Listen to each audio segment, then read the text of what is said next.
Hello and welcome to Resensitizing with Chelsea Hart. We have Marjan Fadavi here for our very special Iran episode because we have so much to unpack.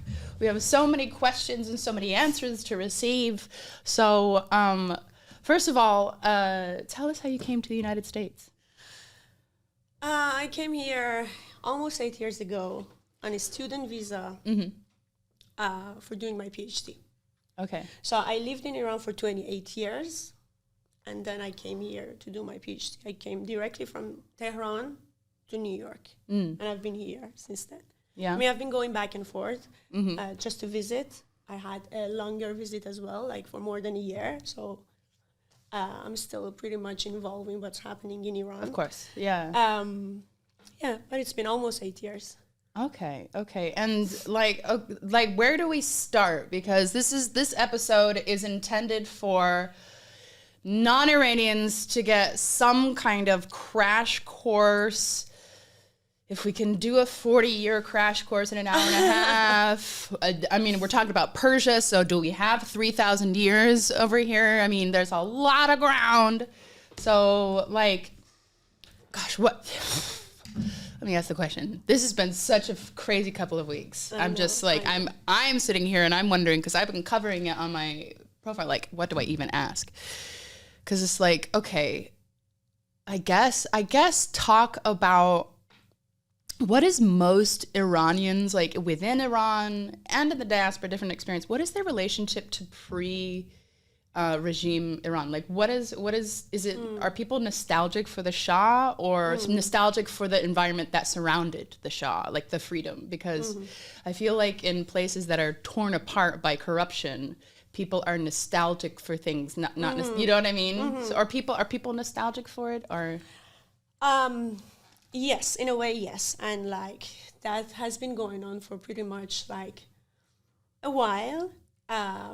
I think this is something that happens in many countries that has this history of being an empire. It's not only the Shah, like even people have become nationalistic in going back and like reviewing the glory of the Persia. But like, it's also like I guess like it's the result of like what they've been going through. Yeah. But yeah, people are nostalgic with different reasons. For the pre-Islamic revolution period. Some are like still pro-monarchy. There exist people like usually, mainly in diaspora, maybe inside Iran as well. Like there are some people that maybe they are particularly concerned about like having monarchy again. But I would say, I mean, I can say that they're not the majority. But yeah, people would like that type of freedom, the progress, the change that they have been seeing, but also like a lot of us are also like concerned that like there was something wrong at that time too. Like, oh yeah, of course. The Islamic Revolution turned out to become Islamic Revolution. That's a very important thing. Yeah, the Shah was not. His hands are not clean. Yeah, his hands are not clean. But we could have elected a trash bin and have it be better than Khomeini. So I mean, yeah. But the thing is, like, people like with different progressive agenda were behind that revolution. A lot of leftists, but then the revolution was just completely co-opted by the Islamists after the revolution, and then they executed so many people. Yes, so I heard. So this is like another misconception that I've seen in my comment sections that like, oh, they wanted this. They wanted to be this Shiite black hole that the regime made it. Yeah, like it was a socialist leftist revolution against autocratic monarchy. Exactly. And then, but it was what's his face? Khomeini. I forget which one is which. They're just anyway. But Khomeini is the really angry looking one. Yeah, he looks very angry. He looks so upset all the time. Like, I think he would be pretty relaxed being the supreme leader, but no, it's apparently very stressful having all the power, apparently. So, leftists, like, this is something that, like, weirdly happened. Like, people, at some point, they all gathered behind Khomeini. So, a lot of people, like, for years blaming all of the leftist parties, like, how did you manage to do that? But they said that they thought, like, the charisma may be helpful. So everyone gathered around Khomeini at some point, more or less, because he actually claimed that I'm not going to take power. We are going to go back to and he killed everyone who ran with him. But then they started to kill. And it's not, I mean, there were people that after a while, they became actually very powerful. So like these people started to like really get everything, and then put like all the leftists and a lot of like people who were working for Shah's administration. He was a crook. Khomeini's a crook. Absolutely. He's a crook. Absolutely. It wasn't voluntary, like, yes, let's live under a completely dictatorship. No, they wanted socialism. They wanted progressive. They wanted they wanted some democracy that they didn't have. We did not have democracy. We only had one chance of democracy, which was like actually blocked by the US-led coup, which was the Mossadegh. It was way back, but Iran did not have democracy. They wanted to have democracy, but it didn't happen. Yeah. So then what happens is that like people were pretty shocked with what happened. And then a couple of years, or maybe 2 years after the revolution, we had war with Iraq. 8 years. 8 years war with Iraq, which was prolonged basically also for no good reason by the will of Khomeini, actually. But that really... people were in war, and then like people had to go to war. Young people, they sent kids to war. Yeah. And then 8 years of war, really, after that shock of after revolution, like people came to themselves, and it was already a decade past the revolution, and all those revolutionaries that were progressive at some point, they found themselves like with these shattered hopes. The country was ruined. It's been ruled by these clerics. This is not what they wanted. Yeah. And I was born to that generation. So my parents were like the generation of the revolutionary of the time. So we were born in that area. And then, so we grew up with this idea of it's really bad to have a failed revolution. So this is also quite important. So a lot of people we ourselves, me with my friends, we look at these videos that are coming out from the schools in Iran. Yeah. We went to the same schools. We were wearing all those like black, crazy stuff. We didn't like it. And everybody knew that like this is like pressure. We didn't like that picture. Like, why didn't we do that? It's like North Korea. It's like North Korea, but like we were like... It's actually very similarly run to North Korea. It's very similar, but the problem is we didn't see it that way ourselves for different reasons, for a variety of reasons that we are getting to know that just right now. A lot there's so much propaganda. There's brainwashing. There's conditioning. And it was fear. It's not that much brainwashing. That's the thing. It's conditioning.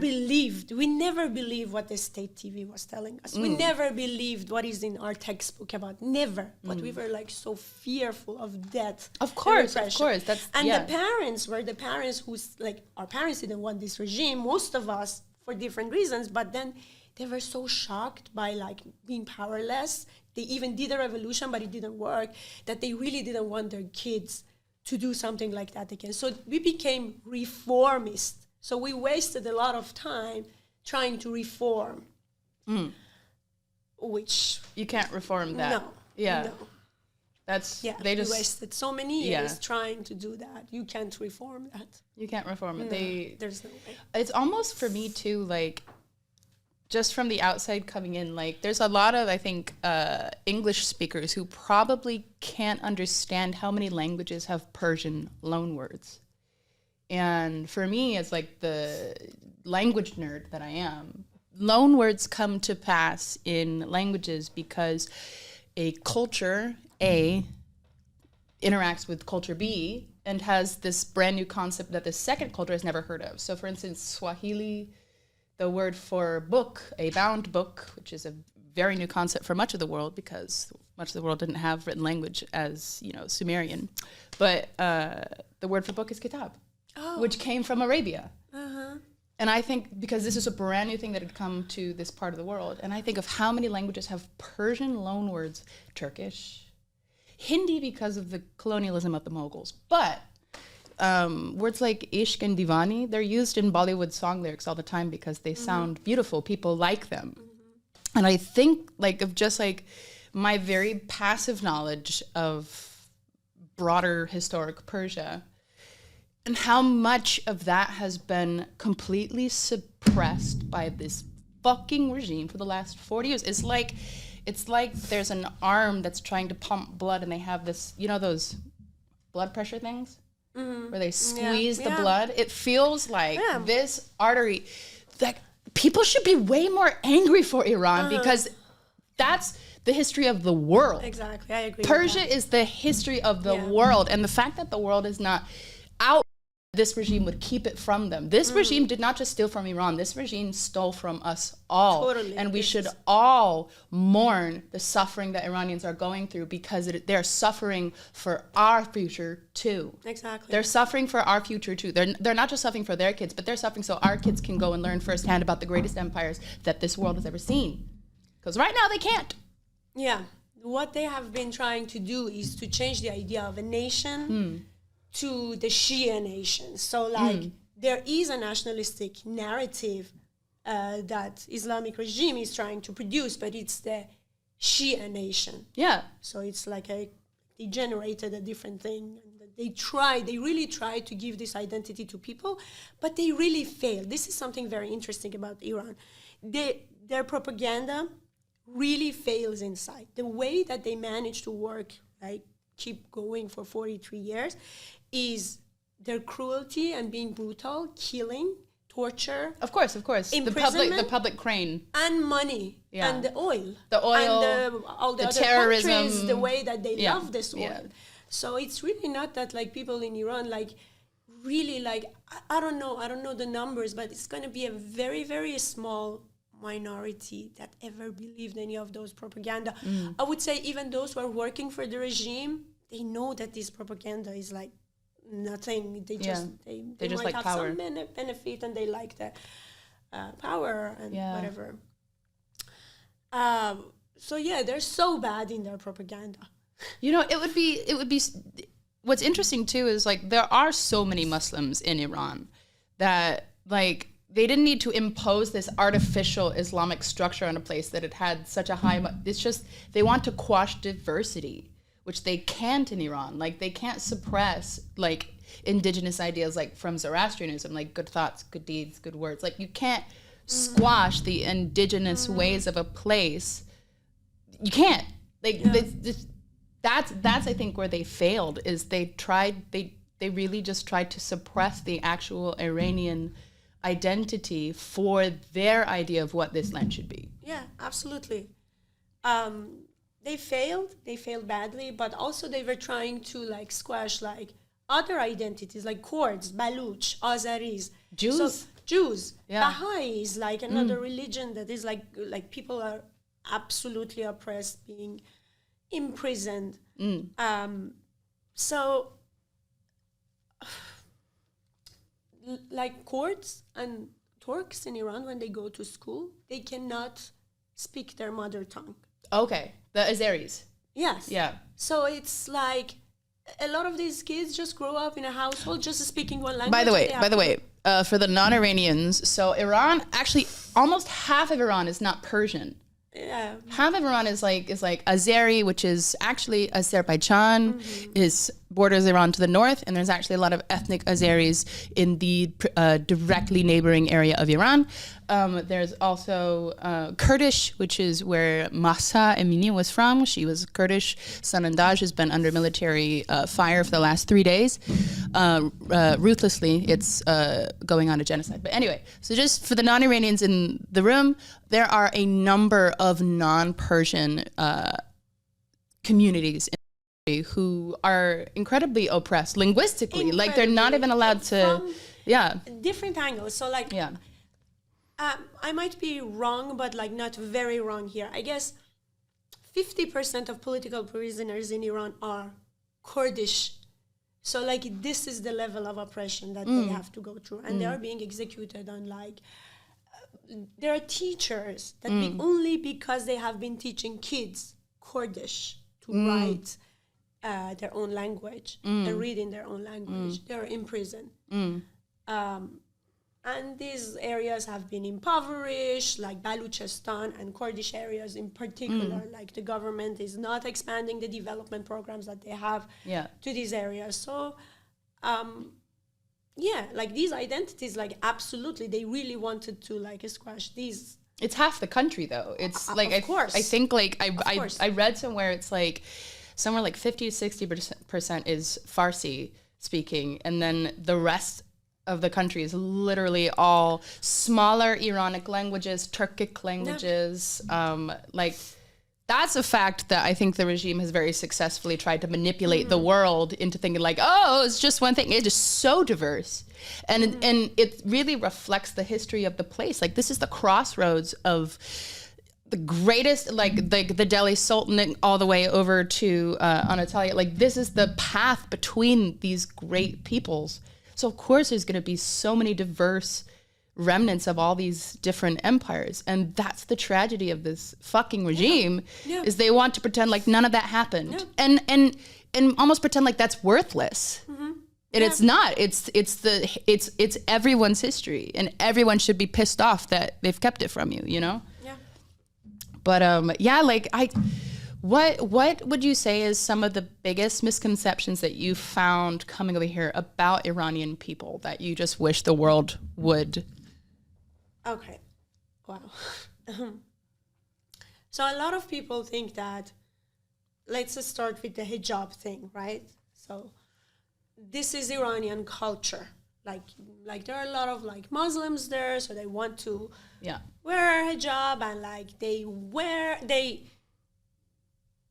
elected a government that wanted this. So majority of people, because they really wanted to practice this, they elected a government that have put this rule on others. Yeah. And that's, people think that it's still the predominant culture. Is hijab. It is not the case. That I really want to like emphasize on.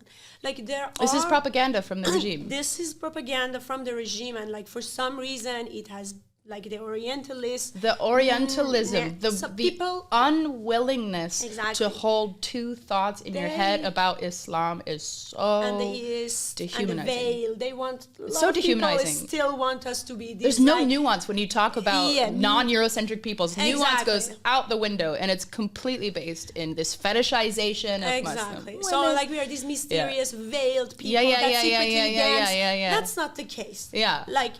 And the fact that like we had to put these veils on and not to say anything is not because we like it or the majority of Iranians like it. No, because we were like so suppressed, and this regime is so successful in because they're so violent. It's so violent.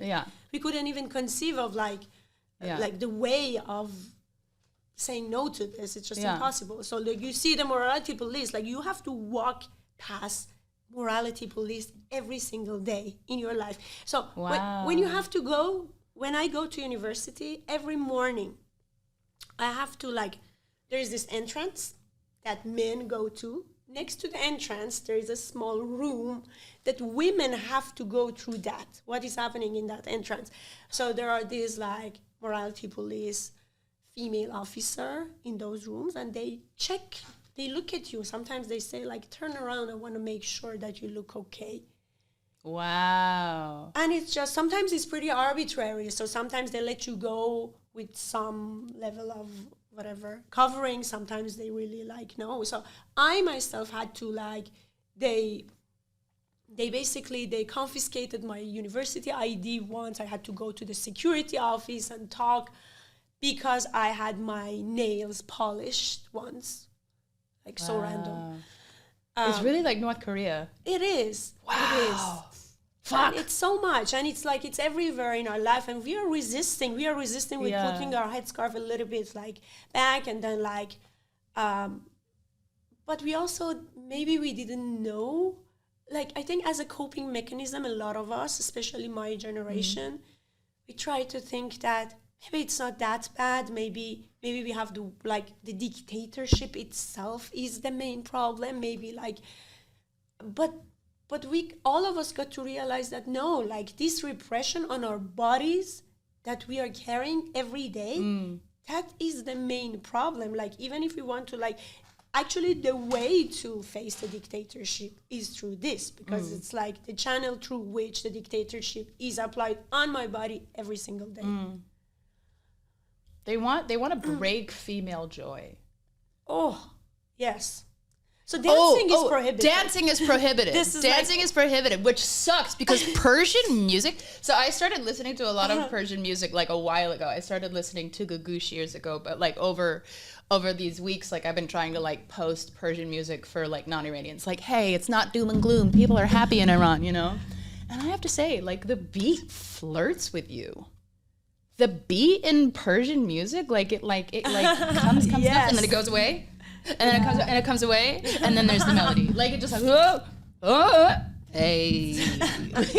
True. I love that. Which like dancing is apparently a big thing for Iranian. They love it. Thing. Yeah, weddings. Yeah, and which are now segregated. Weddings are segregated in Iran. So you have to.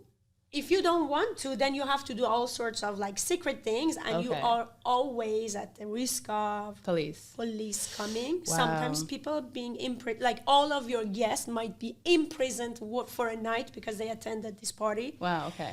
And sometimes you have to bribe them 10 times. Like if you're like super rich, maybe you manage to bribe every police officer that can come. Yeah. But like basically you cannot have it mixed.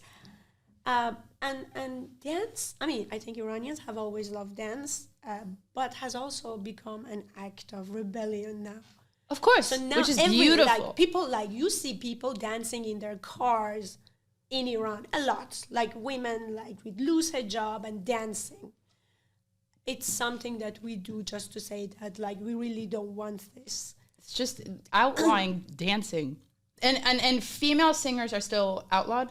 Out loud. Yeah, the female singers. Yes, so they cannot sing. I know a lot of good, amazing singers in Iran. Oh my God! So this is a random fact. I found this out the other day. Because like again, I told you I love Gugush. Actually, if you Google Persian singer, Gugush is the first thing that pops up. She pops the first thing that pops up. Yeah.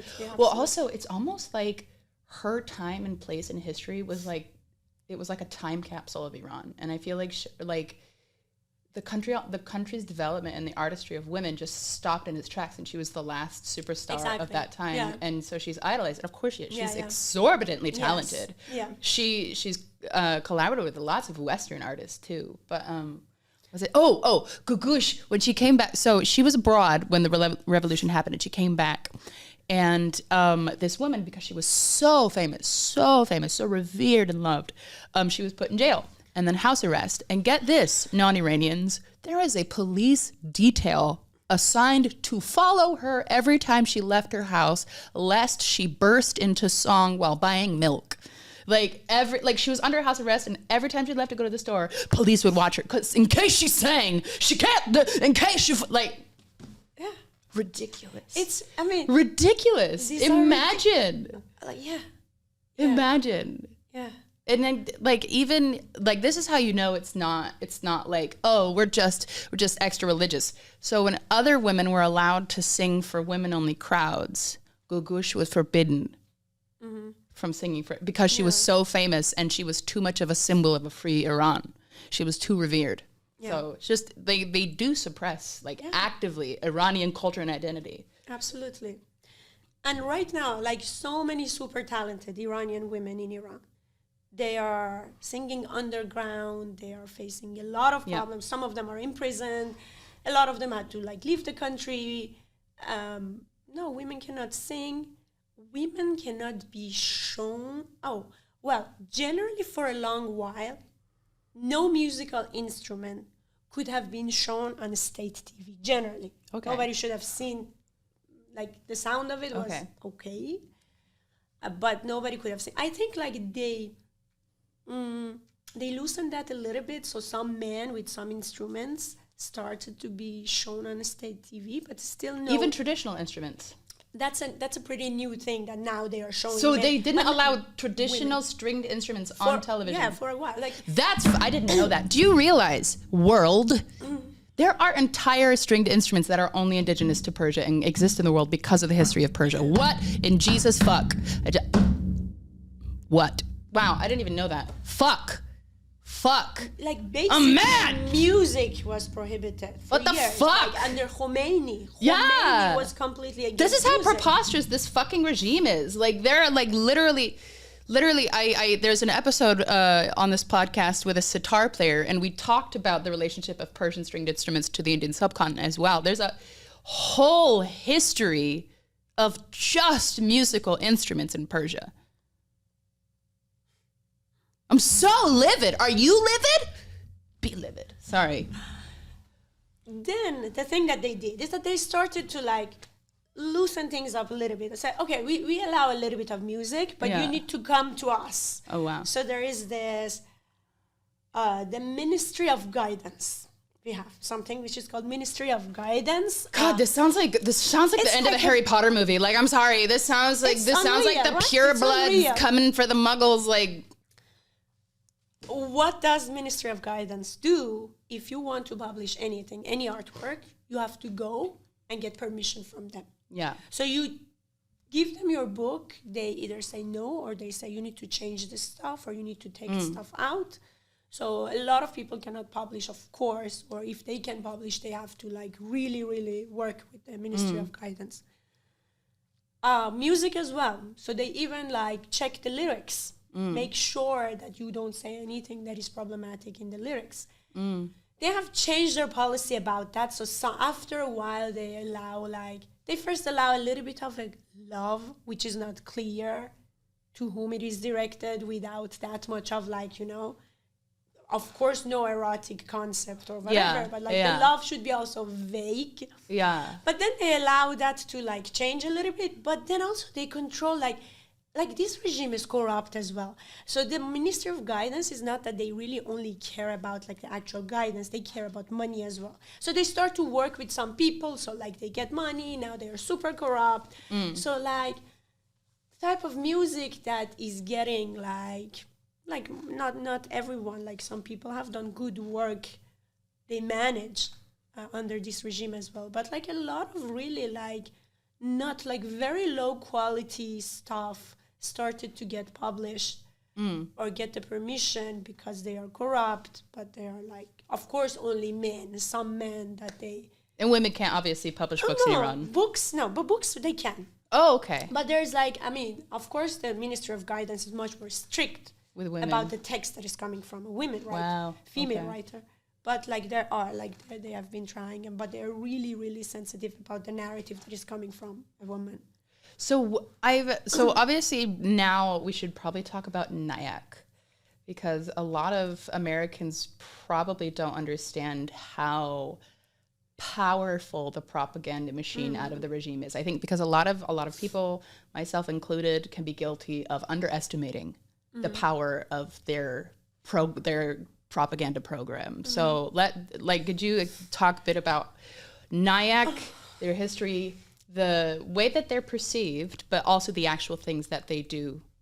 Well, I might not be the best person to go through explain their history. And I still do not know how they are like doing things. But what I know is that they presented themselves first as like this innocent group that are promoting the interest of Iranian Americans here.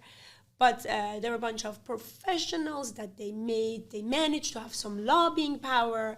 So first, even like for a while, for many Iranians in Iran, we didn't know like what is it about them. But we know that there are these groups of professionals that for some reason they managed to get their voice heard. So first people like really liked them because like there was finally like some Iranian group, even people in Iran, we were like optimistic about their power. We thought, like they're gonna like really like raise our voice. But then at least like for a lot of us, it took a while to understand that, oh no, this is not happening. The narrative that they are producing is false. They're the PR group. There are people that like... They're a PR group for the regime. But then the thing is, the US media, the West media, they love them. I don't know how they manage to be on every single media, and then they go. They have the money of the regime. And then they say, the Revolutionary Guard is not the monster that you think they are. What's happening in Iran eerily reminds me of kind of the start of the Bosnian War, where Serbian parliament voted to accept this genocide of Bosniak Muslims. But of course, Iran doesn't have a parliament. They have the Ayatollahs, right? There is a parliament. There is a parliament. There is a parliament. Of course, like all of these, like the facade of these institutions exists, and this is. But the idea of it does. Like, they are being elected. Yeah. Right? Like the president. So there are elections in Iran. But they're fake. They're fake, and they have been like, they're fake and they're But the Ayatollahs are the ones that really have the power. Yes, of course. Yeah. The Ayatollah himself, like the supreme leader. And now it is being much more clear for us. Like a lot of us, like when we were reforming, we had some illusion that maybe we can find a way to choose from the worst and the worst. Yeah. So like, let's just get, but even the candidate among which you go, you elect, you select, the candidates have to go through a council, a guardian council. Yeah. So basically they give you some options, choose from them. Sometimes people get excited that, oh, there is a monster there, so let me go to this person. And like, I voted a couple of times because we really were afraid that like we didn't want like the absolute worst to become the president, or like whatever party gets all the seats of the parliament. But like, even in those times, we were like doing out of desperation. Yeah. But then we also realized that even that is a fraud. Yeah. The Green Movement in Iran was actually a movement, a huge uprising, which was absolutely peaceful. But like, it happened because of an absolute fraudulent election that happened in Iran. This is in 2009. Yes. Yeah, this is the movement that people are talking about, the one where they tried to make a legitimate party. That was the last effort to really reform. Yeah. So it's interesting to me, this back to the Revolutionary Guard. So the Serbian parliament agreed to enact the ethnic cleansing of Bošnjak Muslim towns in order to create the space that is now Republika Srpska. Now, obviously, that was on ethnic grounds. From the Serbian parliament. But obviously Amnesty International has uncovered the fact that there were direct orders from the Iranian government to fire mercilessly on protesters, which now we've seen manifest in the military assault of Sanandaj, which is Kurdish, the military assault on Zahedan, which is Baloch. And it's so eerie to me. Obviously, the very important thing is that the Serbian government ordered this because these were Bosniak. But if you take away the ethnic part of it, like it almost mirrors the instance that built up to these genocides. But it was a government entity that had given orders to enact this upon civilians, which you're seeing now in Sanandaj the last 3 days. Zahedan several times now. You know, there was the Friday prayer, but there was also others after that. It's eerie to me how this military has really just taken the steps of warmongers before it, and we're again seeing the world ignore it. Yeah, we're again seeing the world accept this as a legitimate thing. Like it's eerie. Yeah. So what they are doing, this narrative that is being promoted by Nayak, is promoting the Islamic regime interest, but also it's paving the way for the West for making deals with Iran. That's also another thing that they do. So sometimes they try to like prepare the minds of liberal Americans for a deal with these monsters by saying that, oh, they're not that bad. I mean, if you think they are bad because the conservatives here are saying they're bad, no, this is like their culture. It's like they're okay. This is like a false narrative that you think they're that bad. So they're like sort of preparing deals with Iran because of like all the... They're trying to clean up the image of all these videos. Yeah, but like there's no way to clean up the image of firing into homes. Yeah, absolutely. That's a war crime. And I mean, Like if Iran tomorrow did what they're doing in Sanandaj in Baghdad, it would be crimes against humanity. But because they're doing it within their own border to their own people, and the United States has a vested interest in their oil and easing of sanctions, it's like, oh, no, it's different. It's just, it's wild to me. And it's like they have so much money. They have so much money to lobby in this country as well. That is true because Iran has so much money, right? Well, not Iranians. Yeah, but like if you work somehow, if you like maybe, I mean, I don't know. The Ayatollahs have it and they never give it to the people. Yeah. Yeah. Yeah.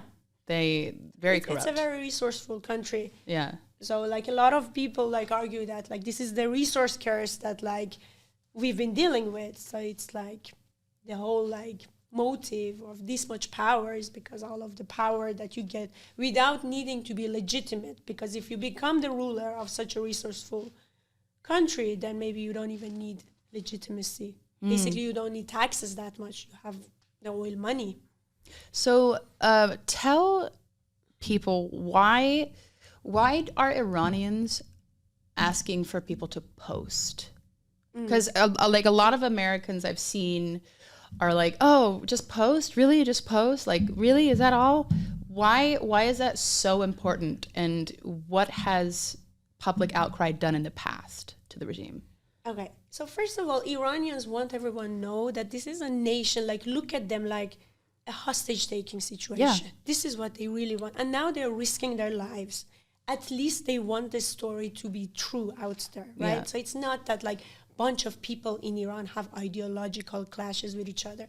That is really not the case. It's really a shame if like people interpret it that way. People who want Islam or like Islamophobes against Muslim. That is not the case. These are the people that are finally risking their lives. And they want the true story to be out there. And we know that the truth, it's really hard to get the story right here. So like these images, these pictures, these awareness raisings are important. Yeah. But also because of all the power that West and other countries, generally like Russia, China, Europe, have in maintaining the Islamic regime. It seems now that it is getting clearer and clearer for us that apparently the world, the leaders of the world, they do not want the Islamic regime to go necessarily. So like they were okay with working with them. So they just want to pacify it. The only thing that we need to do is to like increase the cost of doing that. So maybe like we want the other citizens, the people of the world, to understand that this is not what Iranian people want. Yeah. So this is also important. Like when you post, like, there's this awareness raising coming, the dialogue comes up. So it's super important actually to get the story right. And it has like public outcry has saved people. Like the Iranian regime, it had like Shervin Hajipur. Yes. His story went very viral. In cases that like... He was sentenced to death. Shervin was sentenced to death, right? Not officially. There were some rumors of that, but like... So there have been a lot of like... So they imprison people on a bunch of different charges. Like they have been doing it all the time. And then when they do that, they immediately threaten the family that if you publicize this, then you're going to be in trouble. Like Nika's family. Yeah. But then usually it's the other way around. So those who get their stories out, they manage to somehow be saved. So they kill people in prison much more comfortably in silence. Oh, yeah. Oh, yeah. So even the names, the stories of people, like so many people are now in jail in Iran. Like a lot of like social scientists, journalists, so many female journalists. The first female, the person who actually went to the hospital and took picture of Mahsa Amini on the hospital bed and like also like with her aspirator, yeah, she is in prison right now. Wow. A lot of journalists, like they are just going after everyone, like even like anyone who can be potentially dangerous right now. And I mean, these are scary because you don't know what's going to happen. It's indiscriminate because they wanted to intimidate people. Of course, like absolutely. The way they went after Sharif University. Yeah, they want to intimidate people, but this time it seems that people are not getting that easily intimidated. Yeah, something has qualitatively changed this time, and it's really huge. Yeah, I think it's just no amount of repression can exist for that long. Yeah, I agree. I think it's just a country of normal people that they've been able to suppress for 40 years. Yeah. I mean, we talked about it before we started, but like, so the regime put out a very, very powerful image of what Iran is as this like uniformal, everyone is Farsi speaking, everyone enjoys wearing black 24 hours a day, 7 days a week. There is no color in Iran. nothing. Everyone goes to fry their prayers, saying get to America, because this is what they show. They managed to put out this very one-dimensional picture, and it's interesting. We talked about it before, where you came over here and you realized the very dehumanizing Orientalist view that people have of Iran. They just accepted it because they already had these preconceived notions of just like this amoebus space of the Middle East. Like everything is just, that's where the not white people live. Exactly. And let's respect them. Let's respect the way that they are. Like, this is like the very reductionist view that exists. And it's also the strange part for me is seeing people deem it fit to pit the struggles of, in France, Muslim women struggle a lot with being targeted by really xenophobic legislation.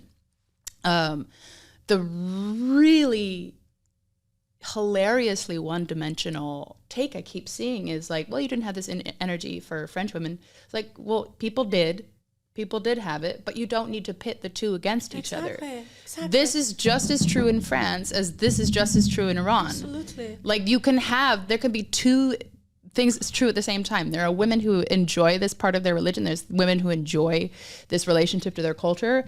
And then there's a country that uses this to suppress people, to violently, like, two truths can exist. They're not all, like, they don't all get the same energy because Islam is 2 billion people, 2 billion individual people with cultures and contexts that are, the way people think all Muslims are just the same thing, the way people don't understand how many different, subsets there are, or ways of like walks within Islam, like Sufism stuff. Like, people have no idea. That's true. That's completely true. It's very like such a reductionist view that they have about what is happening in Middle East in general, and particularly in Iran, because like Iran has been like excluded. Nobody could go to Iran.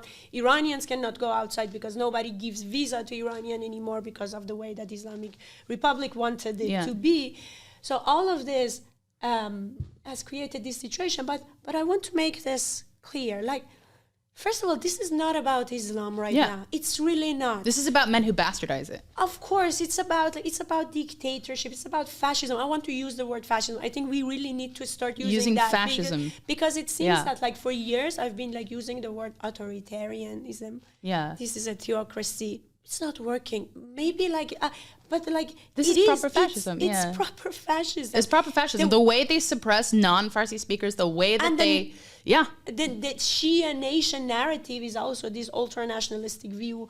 Yeah, if you take out the word Shia and you put Christianity, it's very similar to fascism. So to 1930s Europe. There we go. It's fascism. It's gender apartheid. It's like I need to use these kind of words for things to make sense, but also because it's not about Islam right now. It's not. There are a lot of Muslims in Iran. So people who are protesting in Iran, some of them are actually practicing Muslim at different degrees.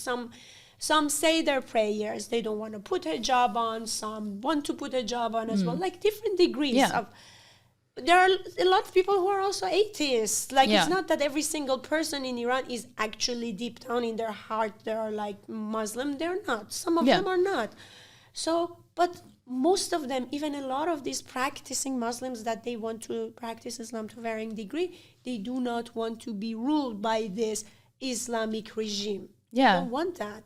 Yeah. They are even, some of them are even more worried because they said like, we are even worried about our religion because you're ruining our religion. This is not. So a lot of Muslims in Iran are actually at the forefront of the fight because they said because they don't want to be represented by these people saying the names of their precious prophets and things in such a horrific, violent way. They want to save a lot of people. Yeah. So it's not about Islam at all. It's about this is the tools of oppression in Iran. Yeah. They used it, but apparently the weird thing is that Islamic Republic used it to suppress us because of like the ideological thing, but actually it worked only because of the power of the gun that they had over us.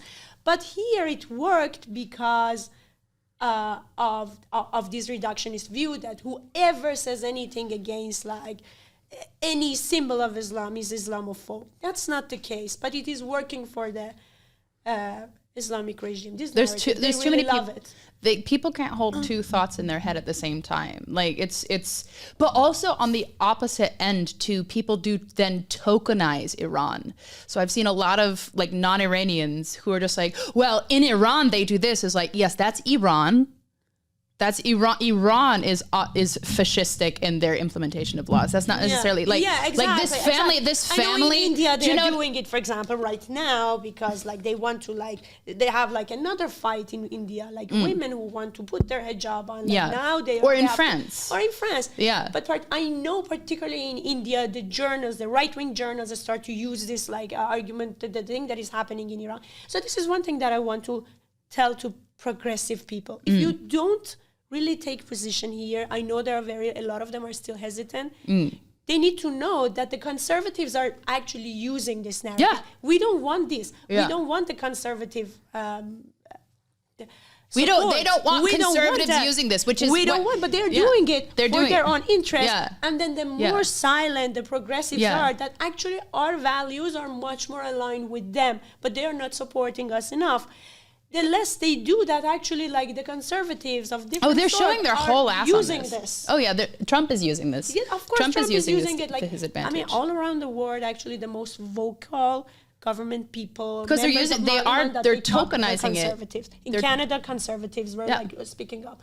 It's sort of sad because this is not a conservative movement at all. This is young progressive. This is young progressive hipsters. This is Iranian hipster movement. It's really it pains us to see that this is being co-opted by conservative around the world, and the progressives are so hesitant to speak up. Yeah, no, they're definitely like I've seen a lot of people use the fascistic nature of the regime to then say that all Islam is like that.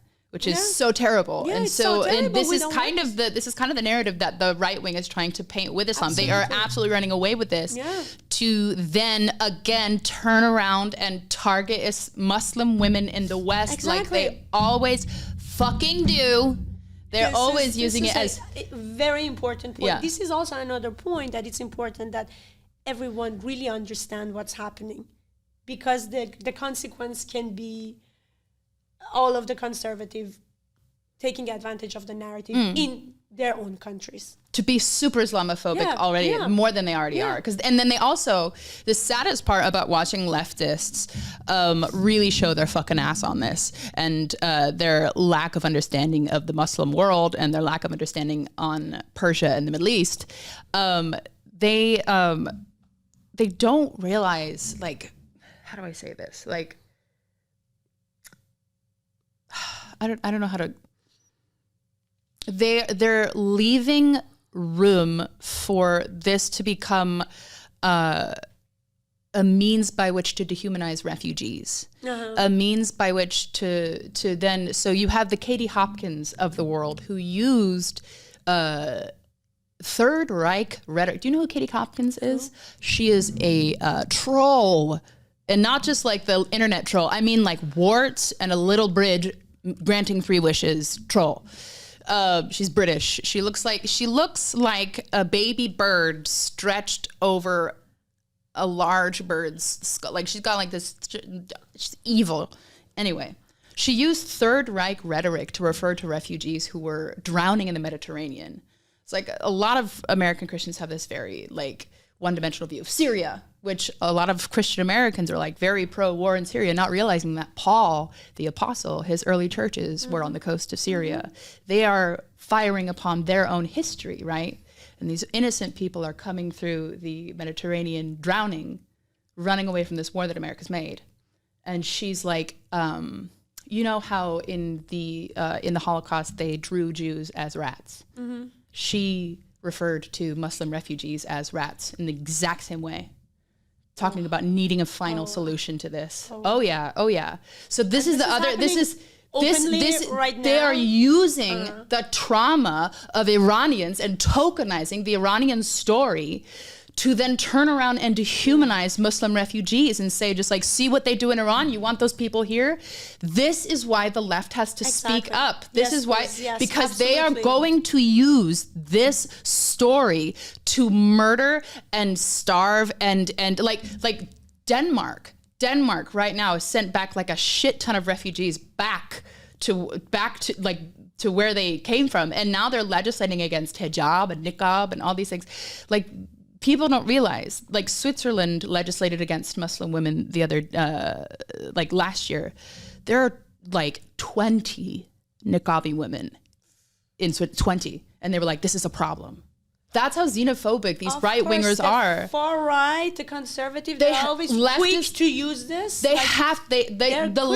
The left has to be louder because the right wing has been tokenizing this struggle. Yeah. And that's also, I think, why a lot of leftists think it's a conservative thing, because the conservatives tapped in on this. But like, look, they tapped in on this and used it for years to excuse all this. Exactly. That's why we have been, even before this, I have been trying to make my story clear between the leftist people. Like, please understand the nuances. Please understand what is actually happening in Iran. It's really difficult to make this point, but I think right now, with all of these protests, we have this amazing opportunity for the left, for the progressive, to really understand it once and for all, understand what is happening. This is not a conservative. We are not, this is something that many people are saying. This is a people against fascism. It's also like, I think it's infantilizing a little bit. It's intimidating. Oh, absolutely. It's as if like whatever we do, we don't understand. And like, so a lot of people in the left, they really like these anti-West image of the Iranian regime. Yeah, they like, but if we are against Iranian regime, we are not agents of imperialism. As if we are against that, like, they really want that image of Iran being against the West. Well, okay, but that, I have to tell you, that image, that character is not a true character. It's a fascist regime, basically. You have to understand that. And if we rise up against it, it's not that we are going to go and embrace like imperialism. We are not agents of CIA. We are not like that. We are our own people. Like, really nobody understands that these people can have their own story, their own, it's like no. There are Muslims who are protesting who do not want this regime to represent their faith. Yeah, and people asking for help. Actually, people are asking people of the world to look at us, and like, also they want to raise the cost for the leaders of the world, the representatives. So apparently it's a democracy here, right? So it's your representatives, right? So like, increase the cost for them to make a deal with Iran or like maintain this regime. It's really, we don't want the U.S. government to help pacify us them. or intervene. We really don't want that. Yeah. But we also don't want them to help maintaining this regime, which is happening right now. So what like your ideal situation, what would your ideal transference of power be away from this regime? Because in my book, it's only sensible that he just peacefully steps down, but he's not gonna because he's a fucking trollop. Well, the detail of like how they step down, I don't know. Where do you see the revolution going? Okay, I think I'm trying to make this point among friends and in social media that like, really, let's broaden our imagination. It's the time to imagine, and imagination right now is a political act, because people are a little bit afraid of imagining, but now we have started doing that. There are like really justified alternatives for a transitory government, for an interim like state, because we need to learn democracy. So if we manage to get them out, the Islamic fascist regime out, we need time. So we need to, like, different people need to talk. Probably there will be other clashes, like social clashes, like there will be some clashes, but it's okay. The democracy needs to go through all of that. But perhaps we need like some time, like some interim government to facilitate that. We have people in Iran who are in jail, women, lawyers. I'm going to name them. Nasrin Sotoudeh is an amazing human rights lawyer. She's in jail right now. She's the perfect candidate to like form a government with a lot of others. So there are people that are in Iran. They're not like coming from outside and become leaders. So most of them are in jail. So we have the people. They just got to get out of jail. Thinking about them. A lot of people have started to thinking about them. So it's good. So like, it's not that we are like so a lot of people like keep coming to me, oh, what are you going to do after that? It's really bad to have a failed revolution. We are not absolutely clueless. So for these 43 years, there have been people who have been fighting, and they are known, and people will respect them. I think we can like find a way of like having some interim period, and then grow. I don't know what happens. How does Khomeini come down though? Like, what do you think? Time to imagine. He will not come down himself. That will not.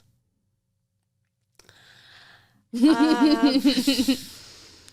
just gonna leave it there now for our own safety. But they're also super weak. Like their whole, like, you know. What, Khomeini? Yeah. Oh my God, he's so weak. Is super weak. Oh my God, like, they think it's the 80s. First of all, like a bunch of old people, like 95. Like, they're dying. They're basically dying. But just give it 5 years, they'll be gone. but also people who are working with them, so they are like, they're becoming like they're demoralized. So they're watching these videos right now also. So this is another good thing about social media. So the people who have been like on the street, the security forces, they were also like working as long as like they think they're gonna win. Now they think that, oh, maybe we are not gonna win. So like, because it's been 23 days. Yeah, 24, and it's like people are like fearless, and it's not the same story that they can just like snuff it out. Yeah. No. So they're really not that powerful as we thought they are, especially at this particular moment. So I don't know the details of like how exactly they're gonna step down. I mean, maybe just like wait 3 years and they'll all be dead. That would be amazing. just or I don't know. I'm just throwing around ideas now. Yeah, but it's imaginable. Like, I imagine they'll all get very tired in hand-to-hand combat. I'm just like throwing it around. Ideas, guys. Yeah. So what are key things you want leftist Americans to know about how they can best get involved, and like what you want them to, like the words you want them to spread? What is the thing you want people to know about getting involved, and what they should tell their friends? First of all, don't make it about Islam.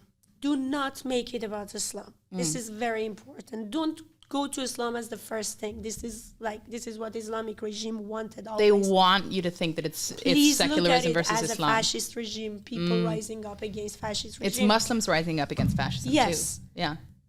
And then please look at it as it's a progressive feminist revolution. Why don't you embrace it like that? It's a modern phenomenon. We haven't had such a thing. So why don't you give this credit to these people that are actually risking their life? So call it a feminist revolution. It is. Also, like, understand the agency of people of Iran. It's not that people want the US to intervene. It's not that we want war. It's not that we want like forces coming from outside. This is not the case. People don't want that.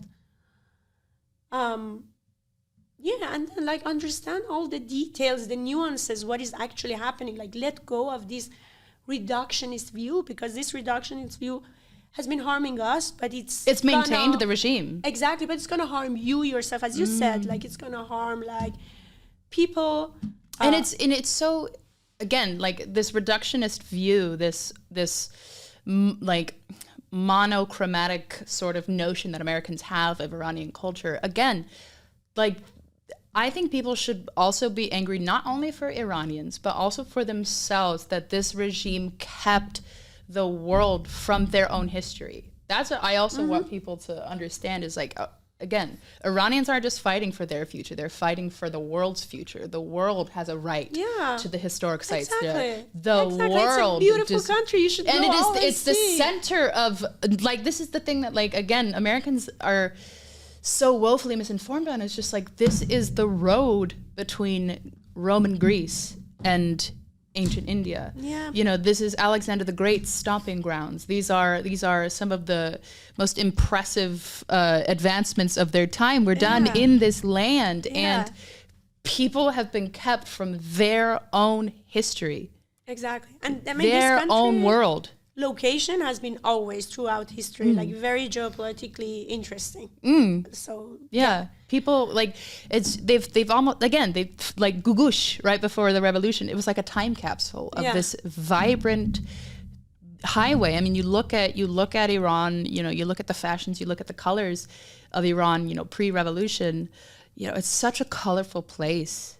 It's such a colorful people, and it looks exactly like it is on the map. It looks like a highway of the world.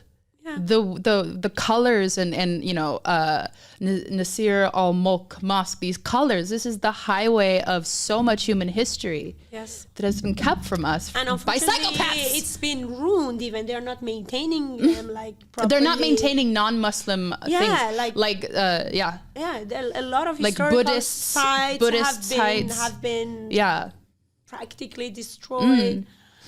Yeah. Because if you sever Iranians from their pride, you can subjugate them. If you separate them from the pride of this ancientness, then you can subjugate them. Yeah. If you have empowered, knowledgeable people about their own self-agency, you can't run a regime. Yeah, but what has been happening in Iran has been a little bit of a pathological nostalgia for the past, which is not shared with the world. So if it was like an open, informed, knowledge-based view of history, like the world would have been benefited from understanding all of these things. Now there's been this isolated country, people have been suppressed, they don't have like, the human dignity has been suppressed by the world and by their own regime, and they are going back to these exaggerated stories of like Cyrus and like, which is pathetic sometimes. Like it's some of them are not like based on actual like history, but it's also a symptom of the disease of what is happening. So we want this, like as you said, I also like to look at like history of any country belongs to every citizen on earth. So this can be studied and understood and investigated in the correct way when we are not under this crazy dictatorship that is distorting everything. Another thing that I want to also mention is that I think if Iran changes, which is possible, it's imaginable, a lot of things in the Middle East changes for the better. And this is what other Middle Easterners are understanding it. In Turkey, things will change. The whole dynamic of the Middle East can change toward the progressive Middle East. And it's like, it's not something like, it's very imaginable how everything is tied to each other. So, I don't know when we are talking about this, everyone comes up with this scenario that, oh, you want forces on your ground. No, we want Iran. Yeah. They just want Iran. Yeah. Do you think Saudi Arabia will get involved? What I think is that actually Saudi Arabia do not want the Islamic regime to go because it's a good enemy to have. You know, like they don't want this good narrative. They don't want to let go of this. You need a good enemy to rule your own people. So, Iran is free now. We don't have that evil like monster that we were like using in our own narrative of security. Yeah. So it's like the whole power balance of the world will change if you get rid of Islamic Republic. God damn it. Yeah. Wow. Yeah. Imagine a world without the Islamic regime. That like Yemen changes, Lebanon changes. Fuck. Yeah. But you don't think the powers of the world want the regime to go? They're too comfortable. I don't think any one of them. I don't think Israel wants Iran to go. I don't think Saudi Arabia. You don't think Israel wants Iran to go? That's exactly also the same narrative. Israel, like they love they use the security threat of Iran every day in their whatever campaigns and the political agenda that Well, they have. the right wing probably, but no, definitely. I mean, I've heard from Israelis that just I'm not talking about people. Yeah. I'm talking about the government. But I just know Israelis who like on a personal level would be thrilled for the regime to go because it's in Israel's national interest. Of course, people, yes, but like again, this is a good enemy. So Iran, Israel, Saudi Arabia, I think they all love each other, like the government, because they want this narrative. So if Iran, because the juxtaposition of Iran has actually made Israel and Saudi like allies under the not on paper.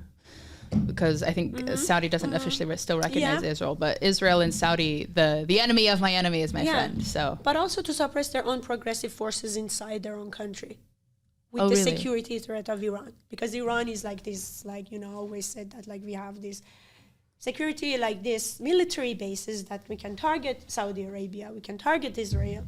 Oh, it's an amazing, I think, thing, an amazing security narrative to suppress the progressive forces inside Saudi Arabia and Israel.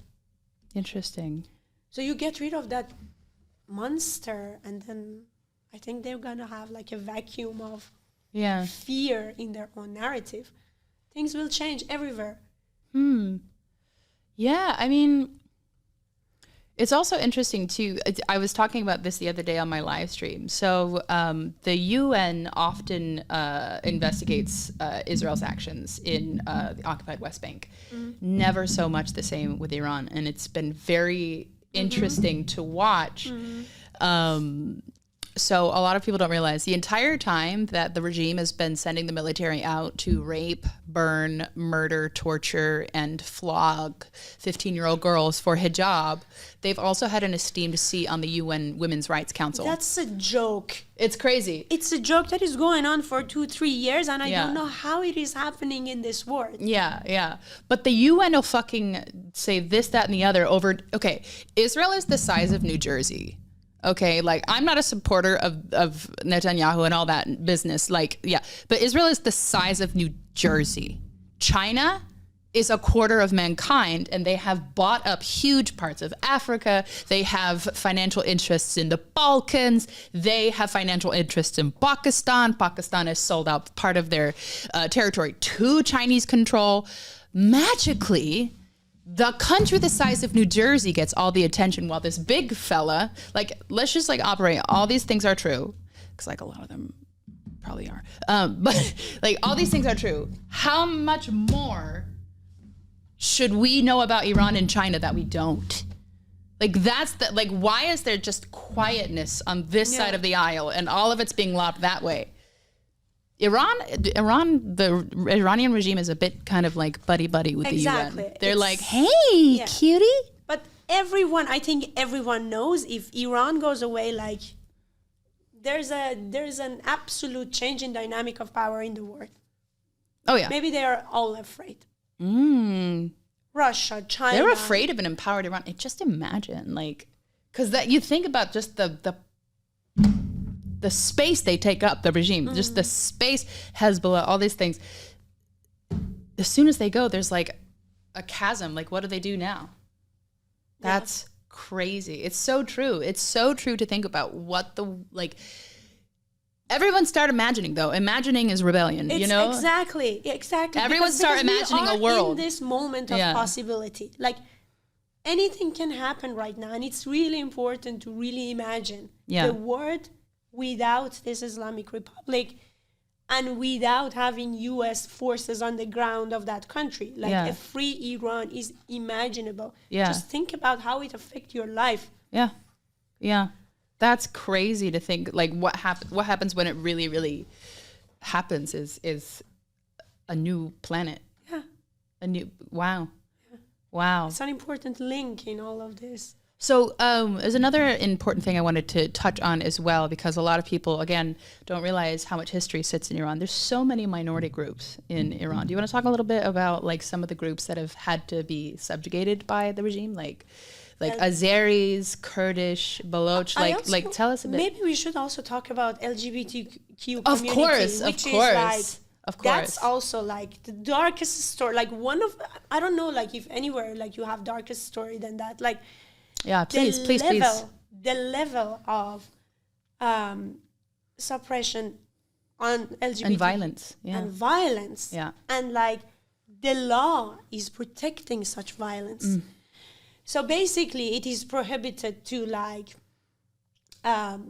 any homosexual relationship is prohibited.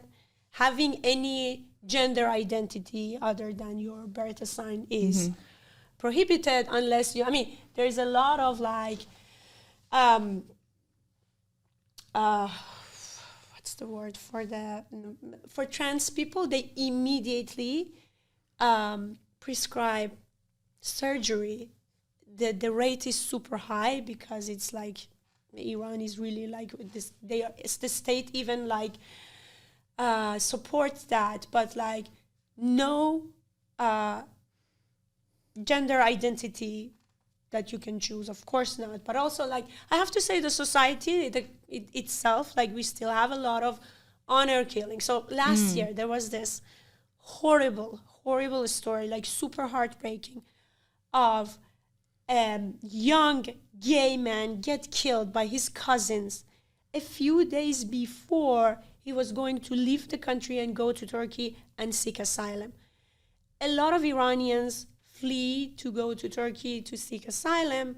I mean, of course, Erdogan recently is like really working closely with Islamic regime and like not helping them in that process. But like that guy was killed and people were heartbroken, like really, but like nothing. Like this is another honor killing that is sort of even supported by the government. So like the violence, the suppression is super high on LGBT community. So people are not coming out.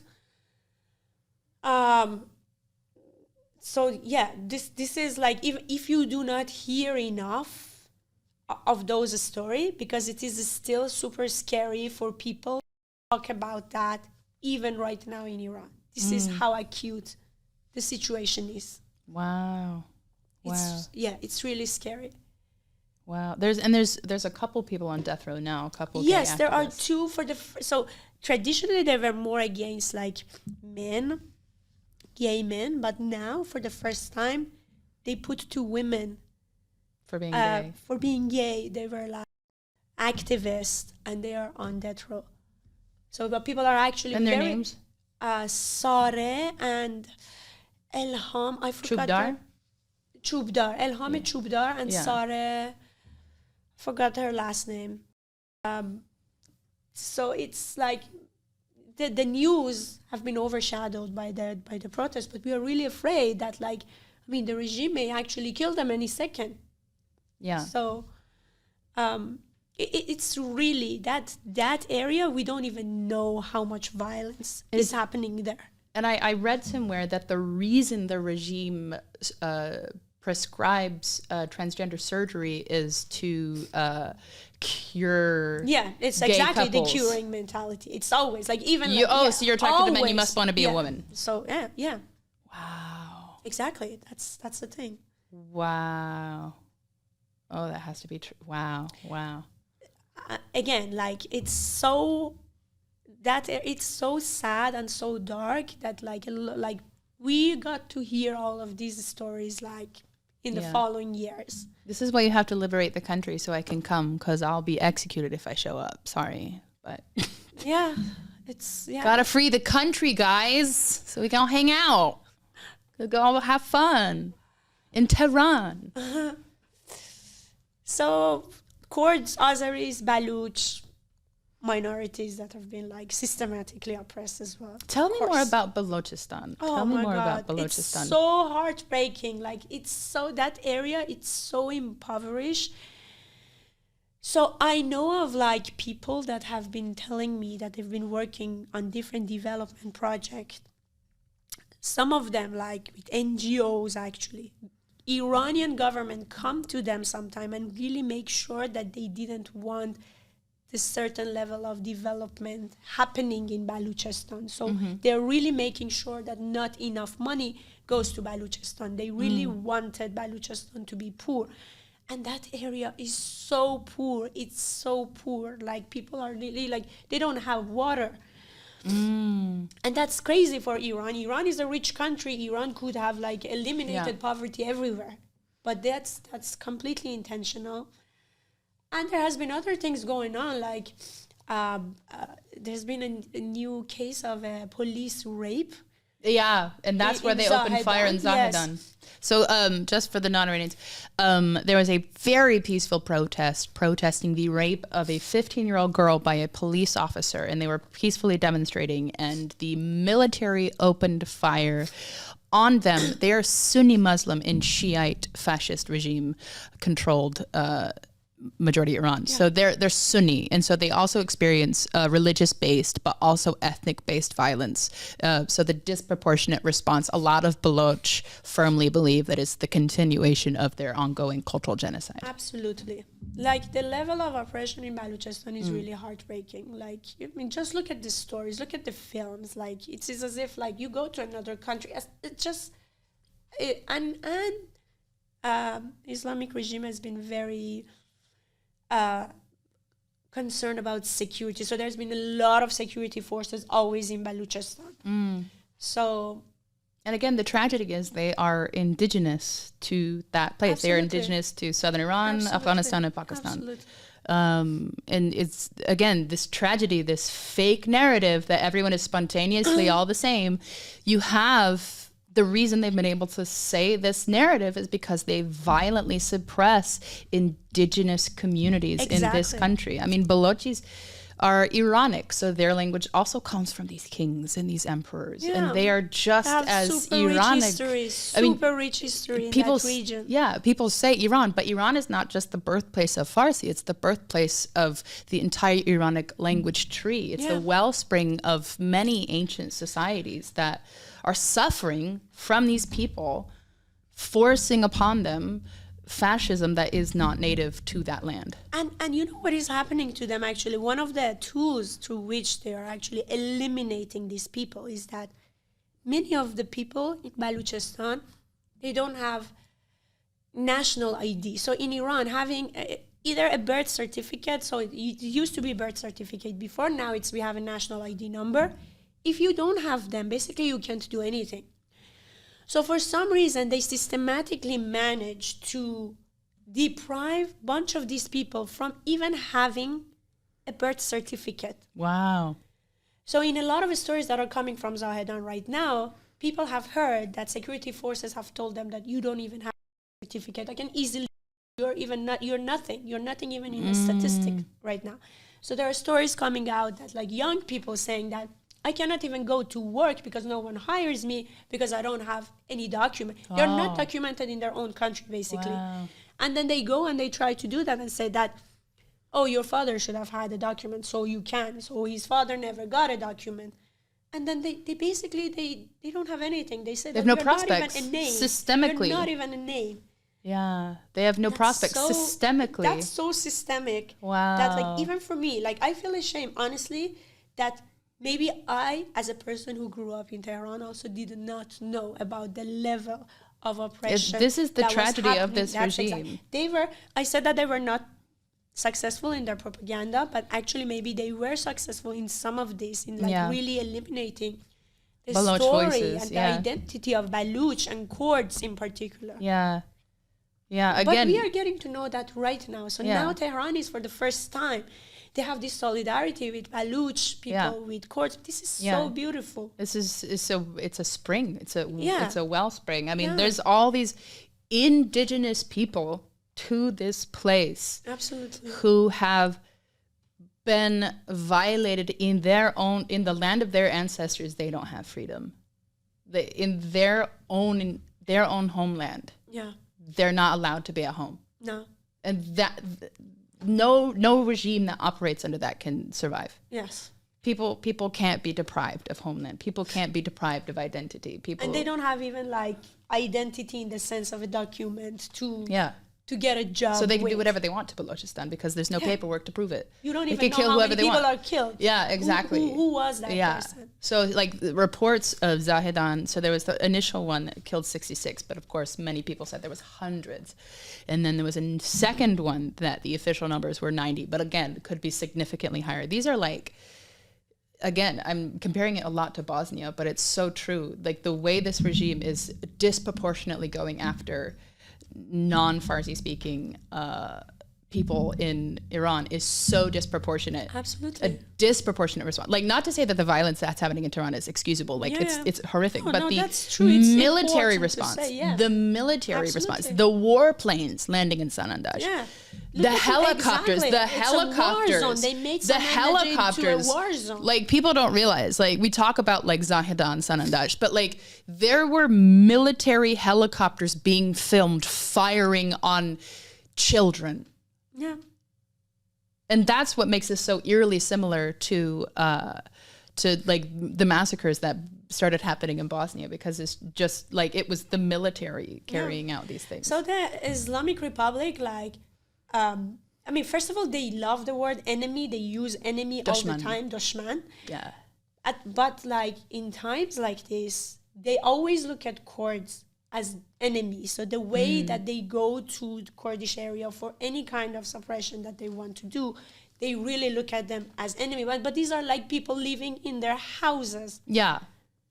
They're firing into people's houses. Yeah. They're so what you're saying is that the regime has labeled Kurds the enemy, and that's why they're excusing firing. Yeah, there is this undertone always that like Kurds can be enemy. They really like shamelessly have been promoting that.